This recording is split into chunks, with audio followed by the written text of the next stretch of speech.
Let's go. Let me see, make sure we're good. Good. Listen, I ain't got too much time on this one, y'all, but it is a very important topic to discuss. It's something that's been more and more, it's undeniable at this point that there has been a war waged against new Black Media FBA. And the participants of this war include social media,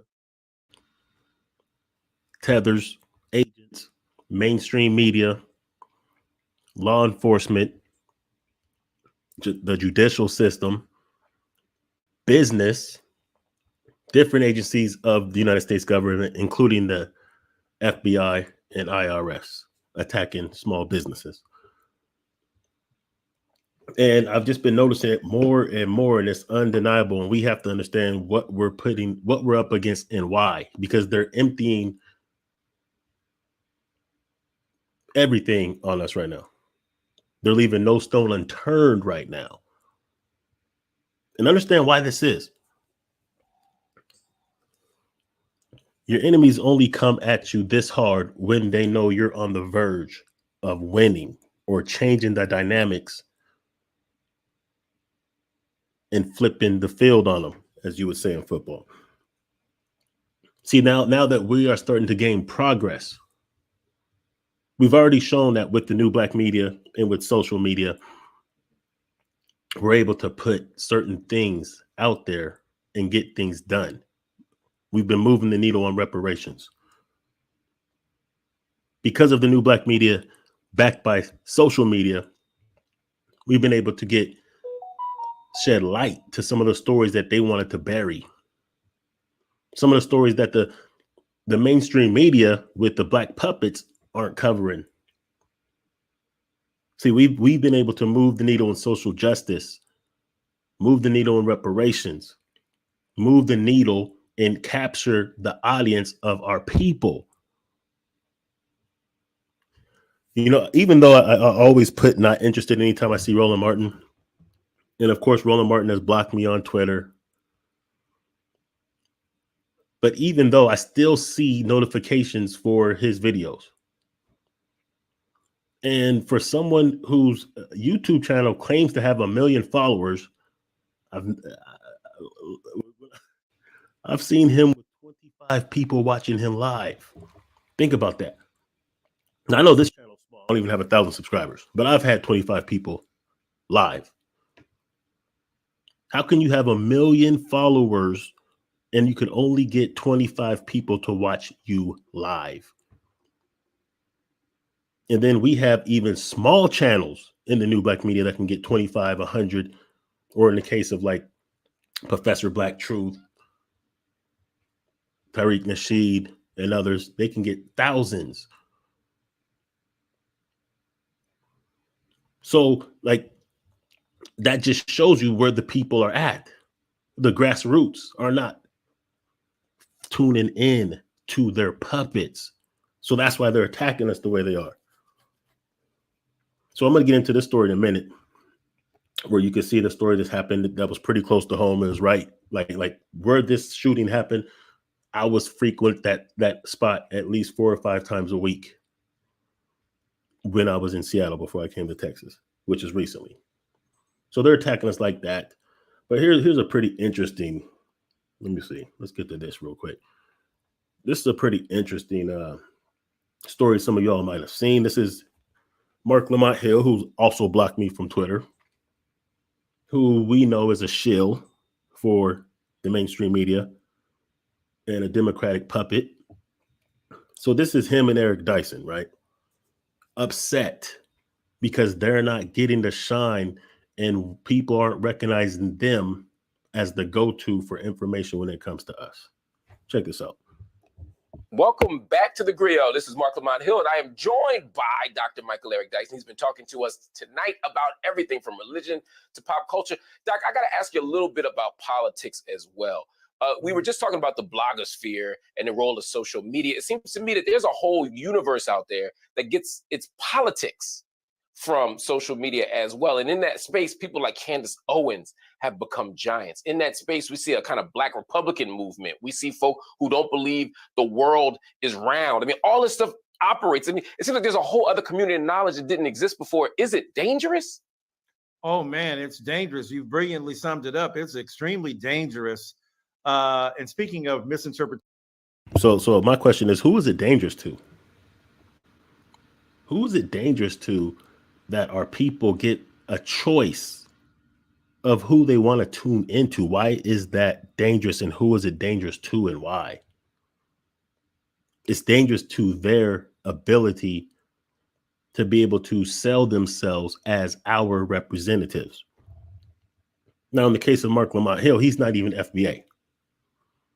First of all. Second of all, he's already shown us what he's on plenty of times. We ain't messing with him, which is in part why CNN dropped him after using him to discredit Minister Louis Farrakhan. They dropped him because that's what happens to these shills. That's what happens to these house Negroes and traitors. Even the other side doesn't respect them. So what you'll oftentimes see is they'll use them as much as possible. Then they'll drop them. But let me continue. I'll say Kobe and I'll say Jesus is Lord. So what's interesting is what's interesting is that what I was hinting at when I said like the Black Trumpism, I know that's kind of extreme and exaggerated, but it ain't really that exaggerated, because what's happening here is that we're giving up on traditional ways of knowing the world, which were themselves already shot through with all kind of contradictions. So what he said there is that we're giving up on traditional ways. Yes, because the traditional ways has failed us. The traditional way is not the reason why a lot of these police that have got convicted or at least charged. It wasn't because of mainstream. See, the mainstream, the old Black media, they only picked it up because social media and the new Black media made it so where those stories couldn't die. And they seen how much interest was really in those stories. So they decided to cover them so they can get their clicks. See, cats like this did not move the needle for reparations. They don't even utter reparations half the time. Partly because a lot of them are tethered. See, when you really do the math, you'll see that most of those who they put in front of us to disrespect us aren't even FBA. And before recently, we didn't know that because a lot of these cats that are non-FBAs, and this is I'm not saying just because you're not FBA, you have to be a tether. That's not the case. What I'm saying is disproportionately, a lot of those who they put in our face come from the Caribbean. See, and back in the days, we wouldn't know this because they would have similar last names to us. So we wouldn't have known that Candace Owens really isn't even FBA. Mark Lamont Hill's not really FBA. It'd be easy to tell those who have like Nigerian last names. So now that we're calling this out, now that we're on our P's and Q's, and understand this when it comes to the Pan-African movement, we're the ones that set that off. It didn't get jumping in Jamaica. We're the ones that showed the love to reach out for all these years to embrace our brothers and sisters from the continent and from the Caribbean. They rejected that. So now that we agree with them that, okay, cool, you don't fuck with us, that's cool. We're going to do us. Now they're saying we're divisive. But there's example after example of them disrespecting us. Matter of fact, they came here to side with white supremacy. Their actual goals is to replace us so they can be the token Negroes for white supremacists. They didn't come over here to like help us with our movements. Generally speaking, not everybody, but generally speaking, they didn't. Because if they were cut from that cloth, they would have fought where they're at. Because it's the same thing going on. See, the same way these shills and these puppets want to get crumbs from the dominant society in order to sway us and keep the power and resources in the top people's hands, Europeans. That's the same thing happening in these countries where you'll have a black president, a black administration in Nigeria, but they work for England and they get crumbs to keep funneling the resources over to Europe, while a lot of the people, a lot of the blue collar people are struggling, even though they have resources. Think about this. Every country that these tethers come from, whether it's Haiti, whether it's Jamaica, whether it's Dominican Republic, whether it's Brazil, whether it's Nigeria, Gambia, whatever, all of those places have enough resources that every family in those countries should be multimillionaires. So the fact that they would come here instead of fighting what they have going on there and claiming those resources lets you know exactly what kind of cloth they're cut from. So it shouldn't be a surprise that when they come here, they side against us rather than with us. So now that we just peep game and we decided, look, we trying to show the love. It was all love. And that bit us in the ass. So now we getting our hate up. Now it's time for us to get our hate up then. These dudes are clowns. And they're using mainstream media. They're using social media. They're using everything. They're throwing the whole gamut at us as a way to undermine us because they don't like the grassroots progress. Because that's what it is. It's not astroturf. It's not from the top down. It's us from the bottom, out the mud, connecting. Because we all have so much in common. We all have the same agenda and goals, and the same type of things would benefit us collectively. They can't stand it. Who else we got? So what I'm noticing is, like these cats, and you know what I'm saying? So I'm going to show you a couple of clips, and this one's Tariq Nasheed, somebody who's going after Tariq Nasheed. But this isn't just Tariq Nasheed. Matter of fact, I'm going to let this play before we even get to this. Just so you can see that they're really attacking across the board the new black media. Addictions and problems.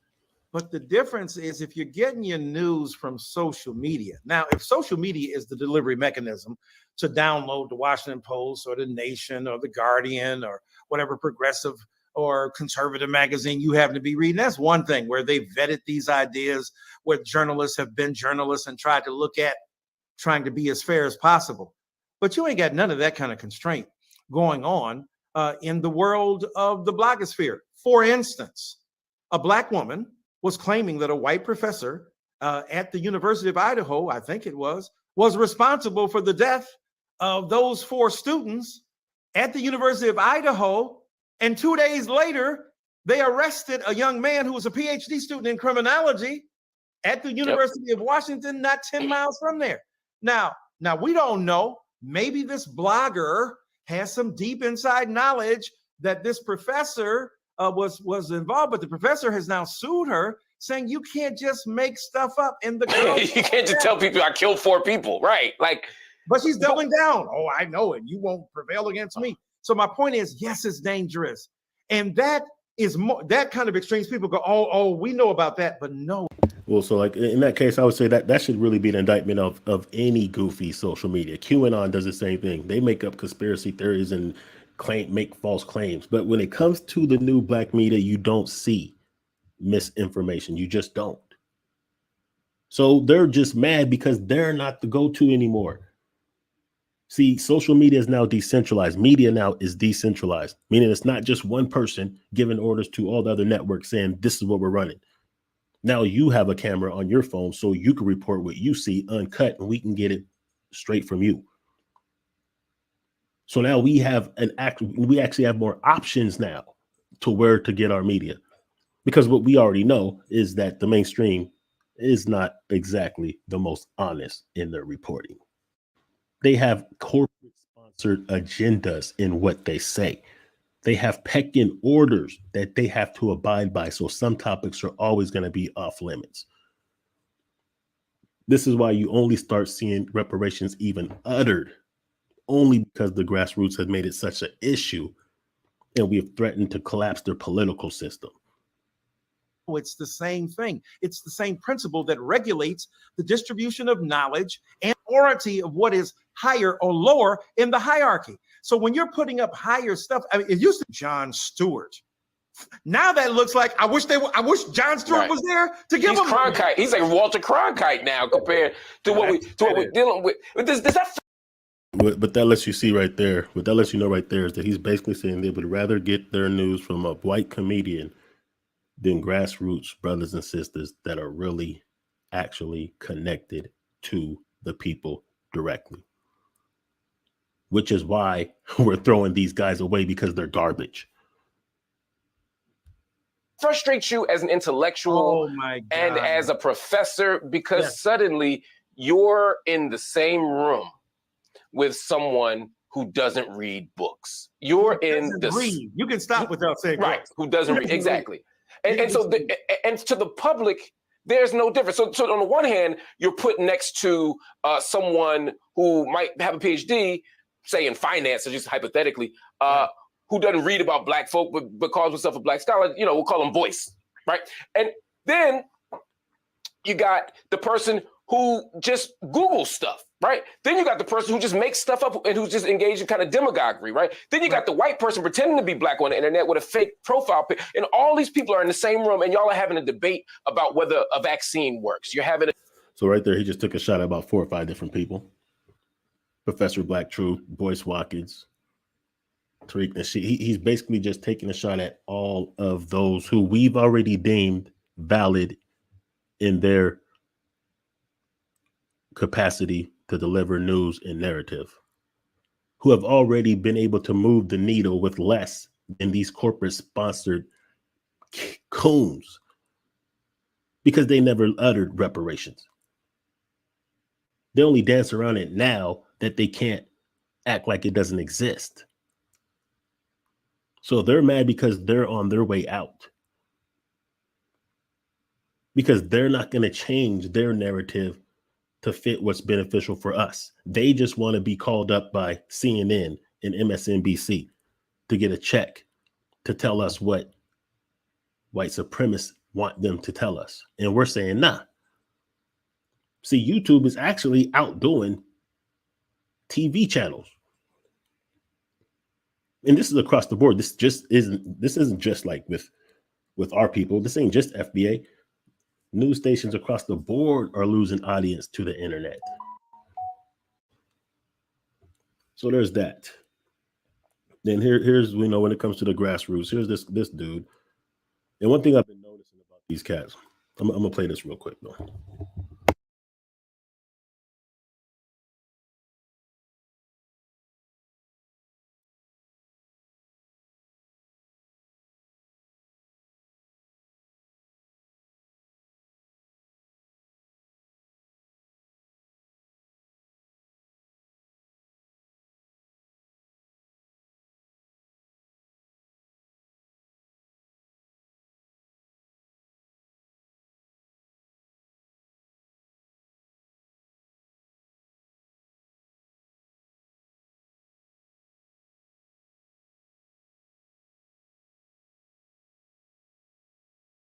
He went to. You don't know what sports teams he may have played for. You don't know any of his day.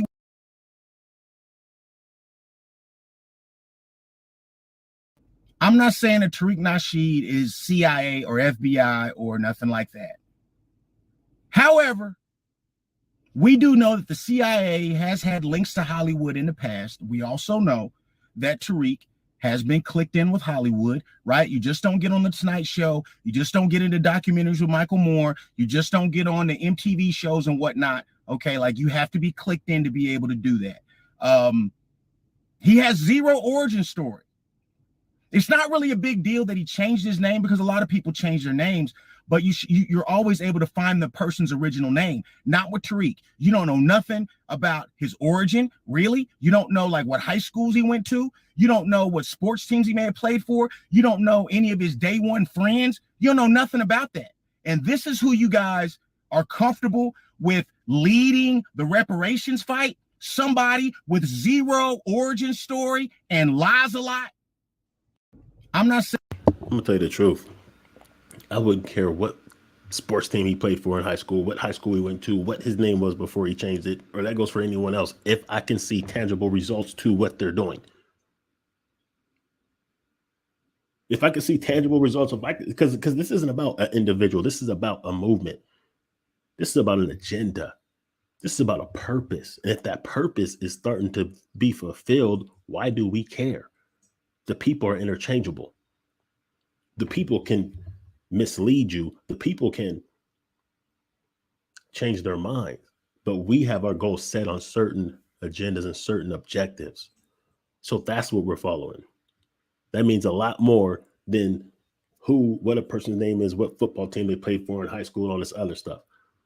But what's interesting is these same people who claim that they're so interested in that will totally negate the fact that some of the people who they ride with, or some of these people who are calling out new Black Media and FBA, are actually pedophiles and sex offenders and women beaters and children beaters and scammers and liars.